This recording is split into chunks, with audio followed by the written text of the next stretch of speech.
এমন একটা গরিব মানুষের ভ্যান এই হিরেডাঙ্গা থেকে হারিয়ে গেছে, কিস্তি করে এই ভ্যানটা তুলেছে। তার যে কত কষ্ট, তার একটা ঘর নেই, একটা হিসেবে তার মা বাপ নিয়ে থাকে। যাত্রার বাড়ি চুরি ডাকাতি হচ্ছে, ভ্যান চুরি হচ্ছে, সাইকেল চুরি হচ্ছে, নসিমন গাড়ি চুরি হচ্ছে। পুঁজেই আমার ওই ভ্যানটুক লোনের টাকা দিয়ে আমি কিনেছি বাজার। তা আমার মাঠে ঘাটে কি জমা জাতি আছে না? আমার 5টা ছেলে পেলে আছে, ওই একটু ছেলে যেমন এই 16 বছর বয়স, ওর দিয়ে আমি ভ্যান চালাই, আমি সংসার চালাই।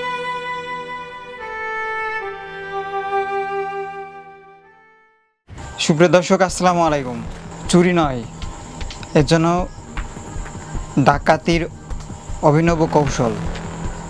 গত এক সপ্তাহের মধ্যে 9 নং পুরাহাটি ইউনিয়নের হিরাডাঙ্গা গ্রামের একটা নসিমন গাড়িসহ ব্যাটারি চালিত ভ্যান চুরি হয়েছে।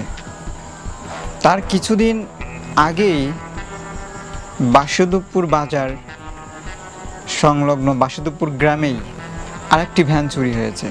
এজন্য এক অভিনব কায়দায় ডাকাতি, কিছুতেই যেন থামানো যাচ্ছে না এই চুরি ডাকাতির হার। চলুন আমরা দেখে আসি প্রতিবেদনটি।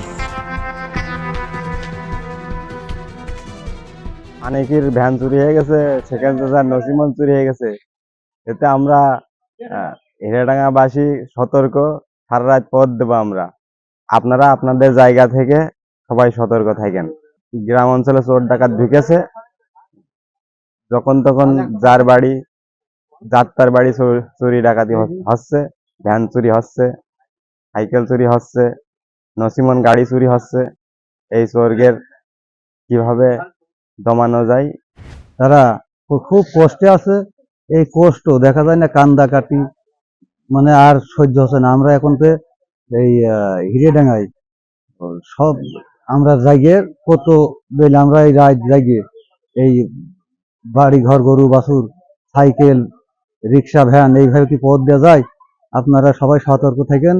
আর বাইরের লোক যারা এই হিরেডাঙ্গায় ঢুকবে, টাকা কেটে খুব হিসাব কিতাব করে ঢোকা লাগবে। অবশ্যই আপনাদের এলাকায় যদি অপরিচিত লোক ঢোকে, তাহলে আপনারা এগুলো দেখবেন, চোর মনে করি এগেরে ধরবেন, এগেরে এগের ছাড়িয়ে দেবেন না, কিন্তু এই হলো আমার অনুরোধ। আসরের পরে ভ্যানের ব্যাটারি লাগাই নিয়ে আইলো, নিয়ে আসার পরে ওই বাপির হলে যে আমতলাতে নিয়ে আইলো, আইনিয়ে ফিরে ঈশার আজানের পরে ওই ছেড়াটা বাড়ি আইলো। এসে ভ্যানটা এই জায়গা থুয়ে ভাত খেয়ে বাইরে গেছে। গেলি তোমার চাষা এই জায়গা বসিয়ে বিড়ি খাইয়ে ভ্যানে কেরম চার্জ নেছে, নতুন ব্যাটারি এসব দেখলো। দেখে থুয়ে যাইয়ে তো শুয়েছে, আমিও যাইয়ে শুয়ে পড়েছি।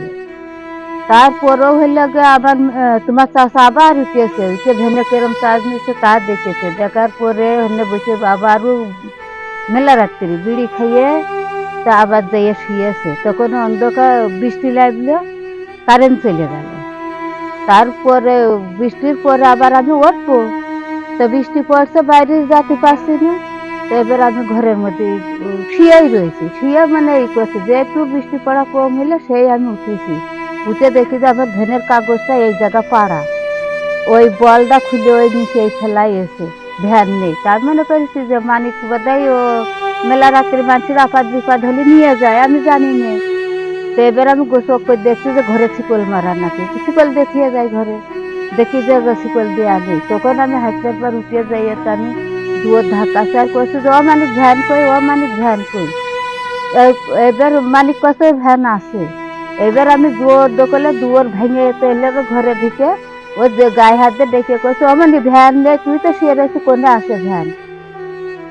এবারে ভ্যান এই দেউড়ি দিয়ে টেনে বের করে নিয়ে গেছে, ঠিক আছে। আর তখন তো আমরা ঠিক করলাম, মানে বেশি সময়ের কথাও না, মানে আধা ঘন্টার মধ্যে ভ্যানটা আমার নিয়ে গেল। রাত কটার সময়? রাত 3টের সময়। গ্রামের চোর তো আছে, গ্রামের চোর না থাকলে গ্রামের চোর ঢোকে, ঠিক আছে। গ্রামের চোর এই এসে গেছে, তাকে তো ভ্যানকে নিয়ে গেছে। আমি এখন কি করে খাবো? আমি ভ্যানের বলেতে আমি জামের কাছে 28,000 টাকা দিই না, তারপরেও আমার খাওয়া নেই। আমি জামের দিয়ে এক বস্তা চাইলা নেই, জামাই আমার দিয়ে গেছে, আমি তাই খাচ্ছি। এখন আমার 20,000 টাকার কিস্তি। আমি একটু ভুইতে ভ্যানের আশায় আমি একটু 1 বিঘে ভুই ভাগে নিয়েছি যে একটু চালালি আমি একটু কিস্তিও দিতে পারবো, খাতেও পারবো, আমি একটু সার মাটি কিনে ভুইতে দিতে পারবো। তোমার চাচা বুড়ো মানুষ এখন তো খাতে পারে পারবে না। এখন আমি কি করে খাবো? আমি আজকে কিস্তি আমি কিভাবে দেবো? আমার তো দেওয়ার কোনো লাইন নেই। পুঁজিই আমার এই ভ্যানটুক লোনের টাকা দিয়ে আমি কিনেছি বাজার। তা আমার মাঠে ঘাটে কি জমা জাতি আছে না? আমার 5টা ছেলে পেলে আছে, ওই একটুক ছেলে যাবার এই 16 বছর বয়স, ওর দিয়ে আমি ভ্যান চালাই, আমি সংসার চালাই। আর এখন আমার এই সর্বনাশ করলে আমার, আর এখন কি দিয়ে কি করে খাবো? আমি কিস্তি কি করে দেবো? আমি তো ভুইটা চষ্টি গেছে, তার নগদ টাকা ছাড়া ভুই চষে দেবে। জামাই আমার 500 টাকা দিয়ে গেলে সেই 500 টাকায় আমার সম্বল আছে। আরো কিস্তির আরো 100 টাকা ঘাটছে, আমি কি করবো? আমার তো কোনো পথ নেই।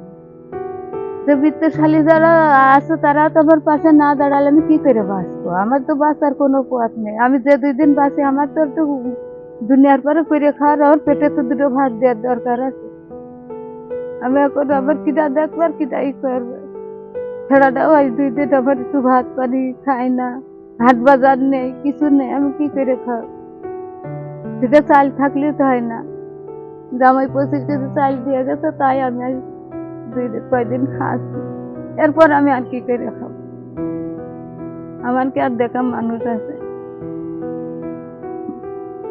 এখন যারা আছে এরা যদি আমার সহযোগিতা করে তাহলে আমি একটু করতে পারি, বাঁচতে পারি। তাছাড়া আর আমার বাঁচার লাইন নেই।